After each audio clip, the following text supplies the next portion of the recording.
1931లో చేసిన కులగణన మళ్ళీ ఎప్పుడు జరగలే.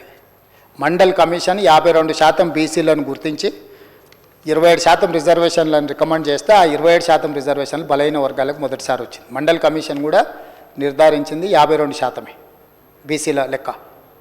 చంద్రశేఖరరావు గారు చేసిన సమగ్ర కుటుంబ సర్వేలో 21% బీసీలు అన్నాడు, 51% బీసీలు అన్నాడు, 18% ఎస్సీలు అన్నాడు, 10% ఎస్టీలు అన్నాడు, 12% మైనారిటీలు అన్నాడు. ఇవన్నీ లెక్క కట్టి ఓసీలు 21-22% చెప్పి మొత్తం ఒక లెక్కేసి 100% అని పెట్టిండు. మైనారిటీలకు సపరేట్ లెక్క చూపించలేదు అధ్యక్ష. 51% బీసీలను చూపించిండు, 18% ఎస్సీలను చూపించిండు 79%, 21% ఓసీలను చూపించిండు 90%, 10% ఎస్టీలను చూపించిండు 100%. ఆయన ఇచ్చిన లెక్క ఇది అధ్యక్ష. ఈరోజు మేము మంత్రివర్గ ఉపసంఘాన్ని వేసి చర్చించి ఆ తర్వాత కమిషన్ని అధికారులను అందరిని నియమించి ప్లానింగ్ డిపార్ట్మెంట్ ద్వారా 1,03,000 మంది 94,000 మంది ఎన్యూమరేటర్సు, 10,000 మంది సూపర్వైజర్లు, అదేవిధంగా కలెక్టర్ల నుంచి చీఫ్ సెక్రటరీ వరకు, ఎన్యూమరేటర్ నుంచి చీఫ్ సెక్రటరీ వరకు, ముఖ్యమంత్రి నుంచి మంత్రివర్గ సహచరులందరూ మంత్రివర్గ ఉపసంఘాన్ని ఏర్పాటు చేసి ఒక వ్యవస్థను చేసి 50 రోజులు నిరంతరం చేసి 3,54,774 మందిని ఈ భాగస్వాములను చేసిన 96.9% పాల్గొన్నారు. 3.1% పాల్గొనాలి.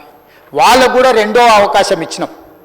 మేము పాతది తప్పన్నారు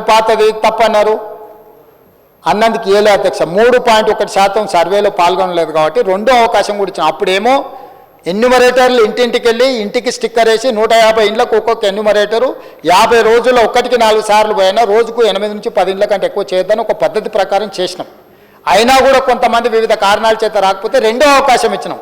రెండో అవకాశంలో సాంకేతిక నైపుణ్యాన్ని కూడా క్రోడీకరించినాం. టోల్ ఫ్రీ నెంబర్ ఇచ్చినాం, ఆన్లైన్ ఎన్రోల్మెంట్ చేసినాం, ఇండ్ల కాడికి ప్రభుత్వ కార్యాలయంలో కౌంటర్ పెట్టినాం. టోల్ ఫ్రీ నెంబర్ చేస్తే మీ ఇంటికి అధికారిని పంపిస్తామని చెప్పి అన్ని రకాలుగా చేసినాం. దాని మీద మీరు పబ్లిక్ చేయలేదు డాక్యుమెంట్ అంటాడు. పిచ్చి పట్టిందా అధ్యక్ష? బీఎస్సీకి వచ్చిండు కదా అధ్యక్ష. మీ అధ్యక్షతనే బీఎస్సీలో 17 తారీఖు నాడు కులగణన మీద చర్చ పెట్టాలి, సభలో నిర్ణయం తీసుకోలేదా మంత్రి గారు శ్రీధర్ బాబు గారు? 18 తారీఖు నాడు ఏబిసిడి వర్గీకరణ మీద చేయాలని నిర్ణయం తీసుకోలేదు, ఆల్రెడీ షెడ్యూల్ అయింది కదా. గతంలో సభలో చర్చించిన, సభలో వివరాలు పెట్టినాం. మళ్ళీ ఎంఐఎం నాయకుడు అక్బరుద్దీన్ ఓవైసీ గారు వాటి వివరాలను కూడా సభలో పెట్టండి అంటే ఎస్ డెఫినెట్గా ప్లే చేస్తామన్నాం. 17 తారీఖు నాడు కులగణన మీద, 18 తారీఖు నాడు మాదిగ ఉపకులాల వర్గీకరణ మీద సభలో చర్చ చేయాలని ఆల్రెడీ షెడ్యూల్ అయింది కదా అధ్యక్ష. తమరే రిలీజ్ చేసిరు కదా.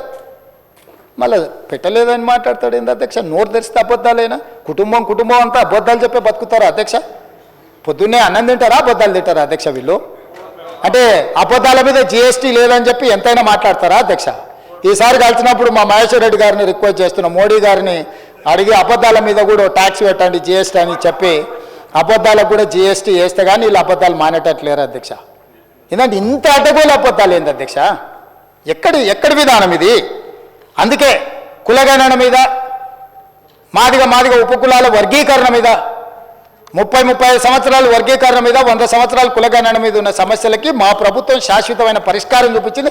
అదే విషయాన్ని గవర్నర్ గారు తన ప్రసంగంలో పొందుపరిచిండు అధ్యక్ష.